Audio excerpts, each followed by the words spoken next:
Hello friend, स्वागत है आपका अपने चैनल लास्ट क्लास में। आज के इस वीडियो में बिहार बोर्ड कक्षा 10वीं के लिए हिंदी का एक मॉडल पेपर सॉल्व करेंगे। इस मॉडल पेपर में काफी महत्वपूर्ण 50 ऑब्जेक्टिव प्रश्न रहेगा और इस 50 ऑब्जेक्टिव प्रश्न में से बहुत सारे प्रश्न आपके फाइनल बोर्ड परीक्षा में रहेगा, तो एक भी प्रश्न आप लोग स्किप मत कीजिएगा। वीडियो को प्लीज आप लोग शुरू से लेके अंत तक देखिएगा और चैनल को अभी तक आप सब्सक्राइब नहीं किए हैं तो चैनल को सब्सक्राइब कर लीजिएगा और सब्सक्राइब करने के बाद एक बेल आइकन आता है तो बेल आइकन को दबा के ऑल पे कर लीजिएगा ताकि जब भी लाइव क्लास हो तो आपके पास नोटिफिकेशन पहुंचता रहे।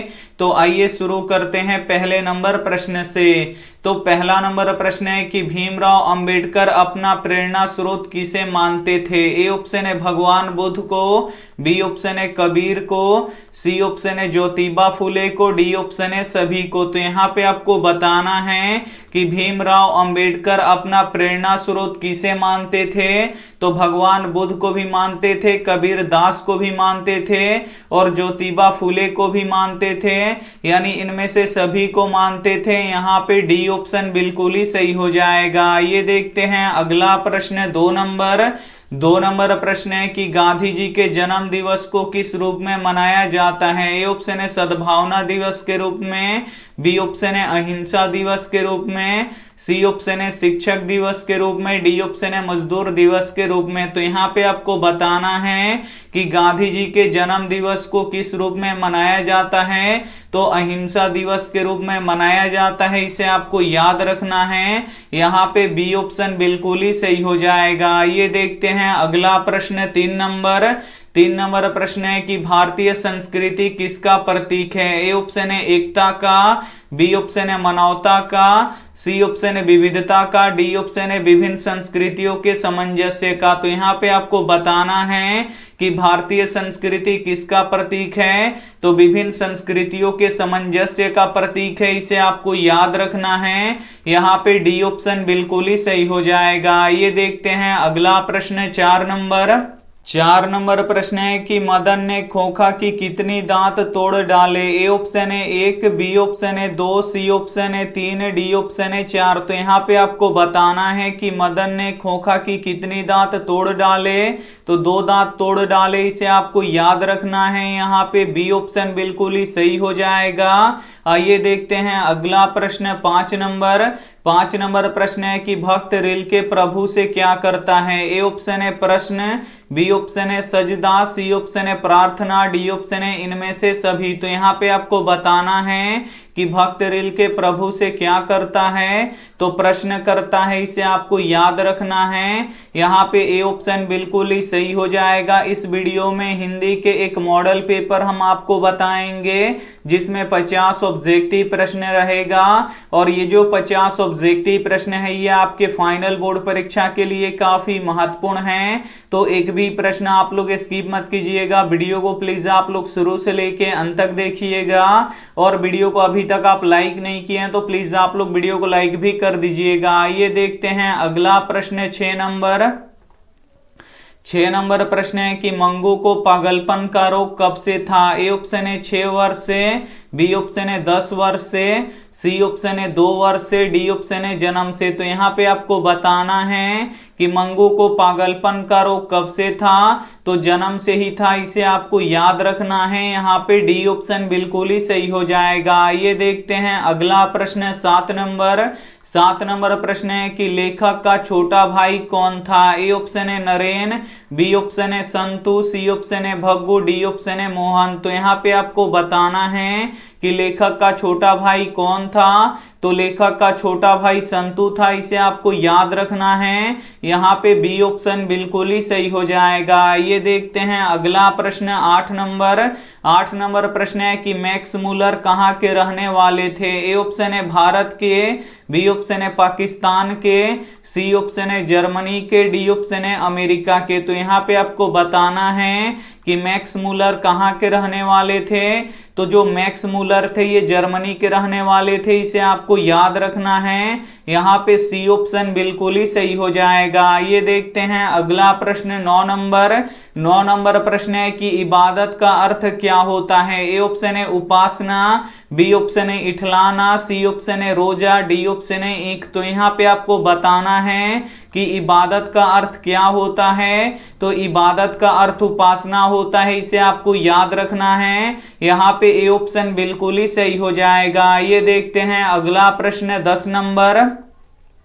10 नंबर प्रश्न है कि अपने घर से बहादुर क्यों भागा। ए ऑप्शन है गरीबी के कारण, बी ऑप्शन है मां के मार के कारण, सी ऑप्शन है शहर घूमने के लिए, डी ऑप्शन है इनमें से कोई नहीं। तो यहाँ पे आपको बताना है कि अपने घर से बहादुर क्यों भागा। तो मां के मार के कारण से भागा, इसे आपको याद रखना है। यहाँ पे बी ऑप्शन बिल्कुल ही सही हो जाएगा। ये देखते हैं अगला प्रश्न 11 नंबर प्रश्न है कि प्रेम ऐनी श्री राधिका किसकी कविता है। ए ऑप्शन है रामचंद्र शुक्ल की, बी ऑप्शन है रसखान की, सी ऑप्शन है रामविलास शर्मा की, डी ऑप्शन है अज्ञा की। तो यहाँ पे आपको बताना है कि प्रेम ऐनी श्री राधिका किसकी कविता है। तो रसखान की कविता है, इसे आपको याद रखना है। यहाँ पे बी ऑप्शन बिल्कुल ही सही हो जाएगा। ये देखते हैं अगला प्रश्न 12 नंबर प्रश्न है कि किस देश के लोग बड़े बड़े नख पसंद करते थे। ए ऑप्शन है गौड़ देश के लोग, बी ऑप्शन है कैकेय देश के लोग, सी ऑप्शन है वाहिक देश के लोग, डी ऑप्शन है गांधार के लोग। तो यहाँ पे आपको बताना है कि किस देश के लोग बड़े बड़े नख पसंद करते थे। तो गौड़ देश के लोग बड़े बड़े नख पसंद करते थे, इसे आपको याद रखना है। यहाँ पे ए ऑप्शन बिल्कुल ही सही हो जाएगा। ये देखते हैं अगला प्रश्न 13 नंबर प्रश्न है कि हिरोशिमा कहाँ स्थित है। ए ऑप्शन है चीन में, बी ऑप्शन है जर्मनी में, सी ऑप्शन है नेपाल में, डी ऑप्शन है जापान में। तो यहाँ पे आपको बताना है कि हिरोशिमा कहाँ स्थित है। तो हिरोशिमा जापान में स्थित है, इसे आपको याद रखना है। यहाँ पे डी ऑप्शन बिल्कुल ही सही हो जाएगा। ये देखते हैं अगला प्रश्न 14 नंबर प्रश्न है कि अंग्रेजी किस लिपि में लिखी जाती है। ए ऑप्शन है ब्राह्मी लिपि में, बी ऑप्शन है देवनागरी लिपि में, सी ऑप्शन है रोमन लिपि में, डी ऑप्शन है गुरुमुखी लिपि में। तो यहाँ पे आपको बताना है कि अंग्रेजी किस लिपि में लिखी जाती है। तो अंग्रेजी रोमन लिपि में लिखी जाती है, इसे आपको याद रखना है। यहाँ पे सी ऑप्शन बिल्कुल ही सही हो जाएगा। इस मॉडल पेपर में 50 काफी महत्वपूर्ण ऑब्जेक्टिव प्रश्न हम आपको बताएंगे, तो एक भी प्रश्न आप लोग स्किप मत कीजिएगा। वीडियो को प्लीज आप लोग शुरू से लेके अंत तक देखिएगा, और वीडियो को अभी तक आप लाइक नहीं किए हैं तो प्लीज आप लोग वीडियो को लाइक भी कर दीजिएगा। ये देखते हैं अगला प्रश्न 15 नंबर प्रश्न है कि सुजाता का वास्तविक नाम क्या है। ए ऑप्शन है के रंगराजन, बी ऑप्शन है डी रंगराजन, सी ऑप्शन है एम रंगराजन, डी ऑप्शन है एस रंगराजन। तो यहाँ पे आपको बताना है कि सुजाता का वास्तविक नाम क्या है। तो एस रंगराजन है, इसे आपको याद रखना है। यहाँ पे डी ऑप्शन बिल्कुल ही सही हो जाएगा। ये देखते हैं अगला प्रश्न 16 नंबर प्रश्न है कि बहादुर का स्वभाव कैसा था। ए ऑप्शन है कर्मठ, बी ऑप्शन है ईमानदार, सी ऑप्शन है दोनों, डी ऑप्शन है इनमें से कोई नहीं। तो यहाँ पे आपको बताना है कि बहादुर का स्वभाव कैसा था। तो कर्मठ और ईमानदार दोनों था। तो यहाँ पे सी वाला ऑप्शन बिल्कुल ही सही हो जाएगा। ये देखते हैं अगला प्रश्न 17 नंबर प्रश्न है कि सच्चा भारत कहाँ बसता है। ए ऑप्शन है शहरों में, बी ऑप्शन है महानगरों में, सी ऑप्शन है गांव में, डी ऑप्शन है सरायों में। तो यहाँ पे आपको बताना है कि सच्चा भारत कहाँ बसता है। तो सच्चा भारत गांव में बसता है, इसे आपको याद रखना है। यहाँ पे सी ऑप्शन बिल्कुल ही सही हो जाएगा। ये देखते हैं अगला प्रश्न 18 नंबर प्रश्न है कि माँ कितने बजे रात को अस्पताल से लौटकर आई। ए ऑप्शन है 8 बजे सुबह, बी ऑप्शन है 8 बजे रात को, सी ऑप्शन है 11:15 बजे, डी ऑप्शन है 4 बजे सुबह। तो यहाँ पे आपको बताना है कि माँ कितने बजे रात को अस्पताल से लौट कर आई। तो 11:15 बजे रात को आई, इसे आपको याद रखना है। यहाँ पे सी ऑप्शन बिल्कुल ही सही हो जाएगा। ये देखते हैं अगला प्रश्न 19 19 नंबर प्रश्न है कि मछली किस वर्ग की कहानी है। ए ऑप्शन है उच्च वर्ग की, बी ऑप्शन है निम्न मध्यम वर्ग की, सी ऑप्शन है निम्न वर्ग की, डी ऑप्शन है मजदूर वर्ग की। तो यहाँ पे आपको बताना है कि मछली किस वर्ग की कहानी है। तो मछली निम्न मध्यम वर्ग की कहानी है, इसे आपको याद रखना है। यहाँ पे बी ऑप्शन बिल्कुल ही सही हो जाएगा। ये देखते हैं अगला प्रश्न 20 नंबर प्रश्न है कि पपाती को क्या हुआ था। ए ऑप्शन है मेनिंजाइटिस, बी ऑप्शन है खांसी, सी ऑप्शन है पेट दर्द, डी ऑप्शन है सर दर्द। तो यहाँ पे आपको बताना है कि पपाती को क्या हुआ था। तो पपाती को मेनिंजाइटिस बुखार हुआ था, इसे आपको याद रखना है। यहाँ पे ए ऑप्शन बिल्कुल ही सही हो जाएगा। ये देखते हैं अगला प्रश्न 21 नंबर प्रश्न है कि मीनाक्षी मंदिर कहाँ स्थित है। ए ऑप्शन है तमिलनाडु में, बी ऑप्शन है केरल में, सी ऑप्शन है कर्नाटक में, डी ऑप्शन है हैदराबाद में। तो यहाँ पे आपको बताना है कि मीनाक्षी मंदिर कहाँ स्थित है। तो मीनाक्षी मंदिर तमिलनाडु में स्थित है, इसे आपको याद रखना है। यहाँ पे ए ऑप्शन बिल्कुल ही सही हो जाएगा। ये देखते हैं अगला प्रश्न 22 नंबर प्रश्न है कि रसखान किनके भक्त थे। ए ऑप्शन है भगवान श्री राम के, बी ऑप्शन है भगवान शिव के, सी ऑप्शन है भगवान कृष्ण के, डी ऑप्शन है भगवान विष्णु के। तो यहाँ पे आपको बताना है कि रसखान किनके भक्त थे।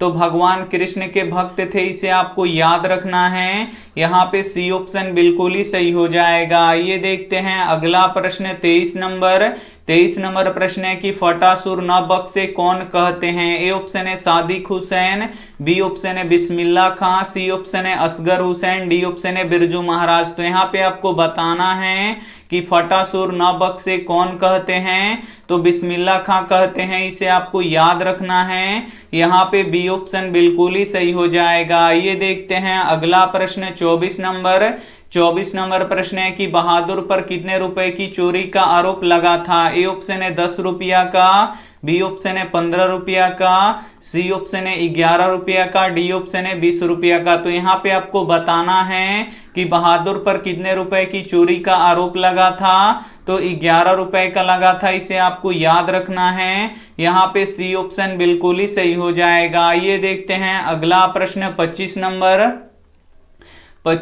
प्रश्न है कि सवाल किस चीज का है। ए ऑप्शन है रोटी का, बी ऑप्शन है कपड़ा का, सी ऑप्शन है मकान का, डी ऑप्शन है दुकान का। तो यहाँ पे आपको बताना है कि सवाल किस चीज का है। तो सवाल रोटी का है, इसे आपको याद रखना है। यहाँ पे ए ऑप्शन बिल्कुल ही सही हो जाएगा। ये देखते हैं अगला प्रश्न 26 नंबर प्रश्न है कि क्या सब कुछ बता देती है। ए ऑप्शन है मुंह, बी ऑप्शन है दिल, सी ऑप्शन है आंखें, डी ऑप्शन है हंसी। तो यहाँ पे आपको बताना है कि क्या सब कुछ बता देती है। तो जो आंखें होती हैं ये सब कुछ बता देती है, इसे आपको याद रखना है।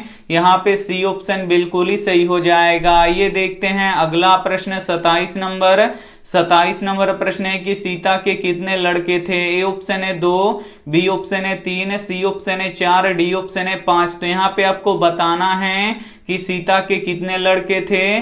तो सीता के 3 लड़के थे, इसे आपको याद रखना है। यहाँ पे बी ऑप्शन बिल्कुल ही सही हो जाएगा। ये देखते हैं अगला प्रश्न 28 नंबर प्रश्न है कि गांधी जी वकालत की पढ़ाई के लिए कहाँ गए। ए ऑप्शन है अमेरिका, बी ऑप्शन है लंदन, सी ऑप्शन है दक्षिण अफ्रीका, डी ऑप्शन है फ्रांस। तो यहाँ पे आपको बताना है कि गांधी जी वकालत की पढ़ाई के लिए कहाँ गए। तो दक्षिण अफ्रीका गए, इसे आपको याद रखना है। यहाँ पे सी ऑप्शन बिल्कुल ही सही हो जाएगा। ये देखते हैं अगला प्रश्न 29 नंबर प्रश्न है कि मंगू को कहाँ भर्ती करवाया गया था। ए ऑप्शन है अस्पताल में, बी ऑप्शन है अनाथालय में, सी ऑप्शन है विद्यालय में, डी ऑप्शन है सेना में। तो यहाँ पे आपको बताना है कि मंगू को कहाँ भर्ती करवाया गया था। तो मंगू को अस्पताल में भर्ती कराया गया था, इसे आपको याद रखना है। यहाँ पे ए ऑप्शन बिल्कुल ही सही हो जाएगा। ये देखते हैं अगला प्रश्न 30 नंबर प्रश्न है कि मछली से कौन डर रहा था। ए ऑप्शन है संतु, बी ऑप्शन है भग्गू, सी ऑप्शन है नरेन, डी ऑप्शन है पिताजी। तो यहाँ पे आपको बताना है कि मछली से कौन डर रहा था। तो मछली से संतु डर रहा था, इसे आपको याद रखना है। यहाँ पे ए ऑप्शन बिल्कुल ही सही हो जाएगा। आइए देखते हैं अगला प्रश्न 31 नंबर। 31 नंबर प्रश्न है कि the caste in India their mechanism के लेखक कौन है? ए ऑप्शन है कबीर, बी ऑप्शन है बुद्ध, सी ऑप्शन है भीमराव अंबेडकर, डी ऑप्शन है ज्योतिबा फूले। तो यहाँ पे आपको बताना है कि the caste in India their mechanism के लेखक कौन है? तो भीमराव अंबेडकर हैं, इन्हें आपको याद रखना है। यहाँ पे सी ऑप्शन बिल्कुल ही सही हो जाएगा। ये देखते हैं अगला प्रश्न 32 नंबर। 32 नंबर प्रश्न है कि सेन साहब की नई मोटर कार कितने की थी? ए ऑप्शन है 8500 रुपया की, बी ऑप्शन है 8000 की, सी ऑप्शन है 7500 की, डी ऑप्शन है 6000 की। तो यहाँ पे आपको बताना है कि सेन साहब की नई मोटर कार कितने की थी? तो 7500 रुपया की थी, इसे आपको याद रखना है। यहाँ पे सी ऑप्शन बिल्कुल ही सही हो जाएगा। ये देखते हैं अगला प्रश्न 33 नंबर। 33 नंबर प्रश्न है कि किसे महसूस होने लगा कि आकाश अनंत है? ए ऑप्शन है सीता को, बी ऑप्शन है गीता को, सी ऑप्शन है लक्ष्मी को, डी ऑप्शन है पुष्पा को। तो यहाँ पे आपको बताना है कि किसे महसूस होने लगा कि आकाश अनंत है? तो सीता को महसूस होने लगा, इसे आपको याद रखना है। यहाँ पे ए ऑप्शन बिल्कुल ही सही हो जाएगा। ये देखते हैं अगला प्रश्न 34 नंबर।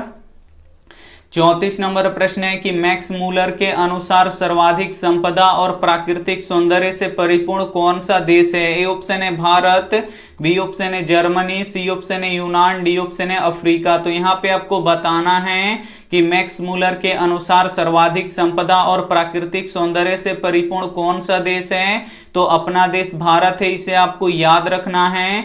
यहाँ पे ए ऑप्शन बिल्कुल ही सही हो जाएगा। ये देखते हैं अगला प्रश्न 35 नंबर। 35 नंबर प्रश्न है कि सुशीर वादों में शाह की उपाधि किसे प्राप्त है? ए ऑप्शन है तबला को, बी ऑप्शन है बांसुरी को, सी ऑप्शन है ढोलक को, डी ऑप्शन है शहनाई को। तो यहाँ पे आपको बताना है कि सुशीर वादों में शाह की उपाधि किसे प्राप्त है? तो शहनाई को प्राप्त है, इसे आपको याद रखना है।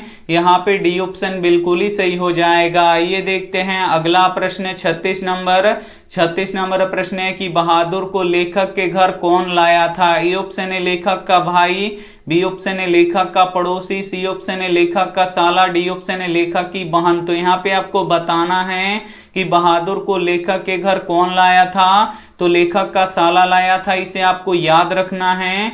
यहाँ पे सी ऑप्शन बिल्कुल ही सही हो जाएगा। ये देखते हैं अगला प्रश्न 37 नंबर। 37 नंबर प्रश्न है कि रसखान दिल्ली से कहाँ चले गए? ए ऑप्शन है बनारस, बी ऑप्शन है ब्रजभूमि, सी ऑप्शन है गोरखपुर, डी ऑप्शन है सौराष्ट्र। तो यहाँ पे आपको बताना है कि रसखान दिल्ली से कहाँ चले गए? तो ब्रजभूमि चले गए, इसे आपको याद रखना है। यहाँ पे बी ऑप्शन बिल्कुल ही सही हो जाएगा। ये देखते हैं अगला प्रश्न 38 नंबर। 38 नंबर प्रश्न है कि काशी किसकी पाठशाला है? ए ऑप्शन है संस्कृति की, बी ऑप्शन है नृत्य की, सी ऑप्शन है नर्तन की, डी ऑप्शन है वादन की। तो यहाँ पे आपको बताना है कि काशी किसकी पाठशाला है? तो जो काशी है ये संस्कृति की पाठशाला है, इसे आपको याद रखना है। यहाँ पे ए ऑप्शन बिल्कुल ही सही हो जाएगा। ये देखते हैं अगला प्रश्न 39 नंबर। 39 नंबर प्रश्न है कि खोखा किस कहानी का पात्र है? ए ऑप्शन है 20 के दांत, बी ऑप्शन है शिक्षा एवं संस्कृति, सी ऑप्शन है बहादुर, डी ऑप्शन है मछली। तो यहाँ पे आपको बताना है कि खोखा किस कहानी का पात्र है? तो जो खोखा है ये 20 के दांत कहानी का पात्र है, इसे आपको याद रखना है। यहाँ पे ए ऑप्शन बिल्कुल ही सही हो जाएगा। ये देखते हैं अगला प्रश्न 40 नंबर। 40 नंबर प्रश्न है कि आर्थिक पहलू से भी हानिकारक क्या है? ए ऑप्शन है जाति प्रथा, बी ऑप्शन है दहेज प्रथा, सी ऑप्शन है बाल विवाह, डी ऑप्शन है सती प्रथा। तो यहाँ पे आपको बताना है कि आर्थिक पहलू से भी हानिकारक क्या है? तो जाति प्रथा है, इसे आपको याद रखना है। यहाँ पे ए ऑप्शन बिल्कुल ही सही हो जाएगा। ये देखते हैं अगला प्रश्न 41 नंबर। 41 नंबर प्रश्न है कि मंगमा की बहू का नाम क्या था? ए ऑप्शन है सीता, बी ऑप्शन है गीता, सी ऑप्शन है नजम्मा, डी ऑप्शन है राधा। तो यहाँ पे आपको बताना है कि मंगम्मा की बहू का नाम क्या था? तो नजम्मा था, इसे आपको याद रखना है। यहाँ पे सी ऑप्शन बिल्कुल ही सही हो जाएगा। ये देखते हैं अगला प्रश्न 42 नंबर। 42 नंबर प्रश्न है कि लक्ष्मी के पति का नाम क्या था? ए ऑप्शन है लक्ष्मण, बी ऑप्शन है अर्जुन, सी ऑप्शन है रंगपा, डी ऑप्शन है श्याम। तो यहाँ पे आपको बताना है कि लक्ष्मी के पति का नाम क्या था। तो लक्ष्मी के पति का नाम लक्ष्मण था, इसे आपको याद रखना है। यहाँ पे ए ऑप्शन बिल्कुल ही सही हो जाएगा। आइए देखते हैं अगला प्रश्न 43 नंबर। 43 नंबर प्रश्न है कि लक्ष्मी कौन थी। ए ऑप्शन है एक अमीर महिला, बी ऑप्शन है गांव की सरपंच, सी ऑप्शन है दिनहीन महिला, डी ऑप्शन है इनमें से कोई नहीं। तो यहाँ पे आपको बताना है कि लक्ष्मी कौन थी। तो लक्ष्मी एक दिनहीन महिला थी, इसे आपको याद रखना है। यहाँ पे सी ऑप्शन बिल्कुल ही सही हो जाएगा। आइए देखते हैं अगला प्रश्न 44 नंबर। 44 नंबर प्रश्न है कि मन क्या नहीं मानता। ए ऑप्शन है जीत, बी ऑप्शन है हार, सी ऑप्शन है प्रचार, डी ऑप्शन है लोभ। तो यहाँ पे आपको बताना है कि मन क्या नहीं मानता। तो मन कभी हार नहीं मानता, इसे आपको याद रखना है। यहाँ पे बी ऑप्शन बिल्कुल ही सही हो जाएगा। ये देखते हैं अगला प्रश्न 45 नंबर। 45 नंबर प्रश्न है कि बिरजू महाराज लखनऊ घराने के किस पीढ़ी के कलाकार हैं। ए ऑप्शन है छठी पीढ़ी के, बी ऑप्शन है सातवीं पीढ़ी के, सी ऑप्शन है नौवीं पीढ़ी के, डी ऑप्शन है आठवीं पीढ़ी के। तो यहाँ पे आपको बताना है कि बिरजू महाराज लखनऊ घराने के किस पीढ़ी के कलाकार हैं। तो सातवीं पीढ़ी के कलाकार हैं, इसे आपको याद रखना है। यहाँ पे बी ऑप्शन बिल्कुल ही सही हो जाएगा। ये देखते हैं अगला प्रश्न 46 नंबर। 46 नंबर प्रश्न है कि कुमार गंधर्व क्या है। ए ऑप्शन है गीतकार, बी ऑप्शन है शास्त्रीय गायन, डी ऑप्शन है कथाकार, डी ऑप्शन है चित्रकार। तो यहाँ पे आपको बताना है कि कुमार गंधर्व क्या है। तो कुमार गंधर्व एक शास्त्रीय गायन है, इसे आपको याद रखना है। यहाँ पे बी ऑप्शन बिल्कुल ही सही हो जाएगा। ये देखते हैं अगला प्रश्न 47 नंबर। 47 नंबर प्रश्न है कि अभिनयो कहाँ स्थित है। ए ऑप्शन है इटली में, बी ऑप्शन है जर्मनी में, सी ऑप्शन है फ्रांस में, डी ऑप्शन है ईरान में। तो यहाँ पे आपको बताना है कि अभिनयो कहाँ स्थित है। तो अभिनयो फ्रांस में स्थित है, इसे आपको याद रखना है। यहाँ पे सी ऑप्शन बिल्कुल ही सही हो जाएगा। ये देखते हैं अगला प्रश्न 48 नंबर। 48 नंबर प्रश्न है कि अभिनयो क्या है। ए ऑप्शन है बौद्ध मठ, बी ऑप्शन है शहर, सी ऑप्शन है गुरुकुल, डी ऑप्शन है सनातन मठ। तो यहाँ पे आपको बताना है कि अभिनयो क्या है। तो अभिनयो एक शहर है, इसे आपको याद रखना है। यहाँ पे बी ऑप्शन बिल्कुल ही सही हो जाएगा। ये देखते हैं अगला प्रश्न 49 नंबर। 49 नंबर प्रश्न है कि बिरजू महाराज के पिता की मृत्यु किससे हुई। ए ऑप्शन है लूह से, बी ऑप्शन है तपेदिक से, सी ऑप्शन है कैंसर से, डी ऑप्शन है डायरिया से। तो यहाँ पे आपको बताना है कि बिरजू महाराज के पिता की मृत्यु किससे हुई। तो लूह से हुआ, इसे आपको याद रखना है। यहाँ पे ए ऑप्शन बिल्कुल ही सही हो जाएगा। ये देखते हैं अंतिम प्रश्न 50 नंबर। 50 नंबर प्रश्न है कि मंगमा को किससे विवाद था। ए ऑप्शन है पति से, बी ऑप्शन है बेटे से, सी ऑप्शन है बहू से, डी ऑप्शन है पोते से। तो यहाँ पे आपको बताना है कि मंगमा को किससे विवाद था। तो मंगमा को अपनी बहू से विवाद था, इसे आपको याद रखना है। यहाँ पे सी ऑप्शन बिल्कुल ही सही हो जाएगा। इस मॉडल पेपर के काफी महत्वपूर्ण 50 ऑब्जेक्टिव प्रश्न हम आपको बता चुके हैं और इस 50 ऑब्जेक्टिव प्रश्न में से बहुत सारे प्रश्न आपके फाइनल बोर्ड परीक्षा में रहेगा, ये हमारा गारंटी है। तो इसमें से जो भी प्रश्न आपको याद ना हो तो प्लीज आप लोग उसे नोटबुक पे लिख के जरूर याद कर लीजिएगा। और वीडियो को अभी तक आप लाइक नहीं किए तो प्लीज आप लोग वीडियो को लाइक कर दीजिएगा। और ये रहा आपके लिए होमवर्क प्रश्न, इसका जवाब आपको कमेंट बॉक्स में देना है कि लास्ट शत्रुज क्या है। ए ऑप्शन है गांव, बी ऑप्शन है ईसाई मठ, सी ऑप्शन है नगर, डी ऑप्शन है विश्वविद्यालय। तो इसमें से जो भी ऑप्शन आपको सही लगे वो आप हमें कमेंट करके जरूर बताइएगा। और वीडियो को अभी तक आप लाइक नहीं किए तो प्लीज आप लोग वीडियो को लाइक कीजिएगा, अपने दोस्तों के पास इस वीडियो को जरूर शेयर कीजिएगा। और चैनल को अभी तक आप सब्सक्राइब नहीं किए हैं तो चैनल को सब्सक्राइब करके साथ में बेल आइकन को ऑल पे दबा लीजिएगा, ताकि जब भी लाइव क्लास हो तो आपके पास नोटिफिकेशन पहुंचता रहे। थैंक यू फॉर वॉचिंग, मिलते हैं अगले वीडियो में। तब तक अपना ध्यान रखिए, मन लगा के पढ़ाई कीजिए। Take care and bye.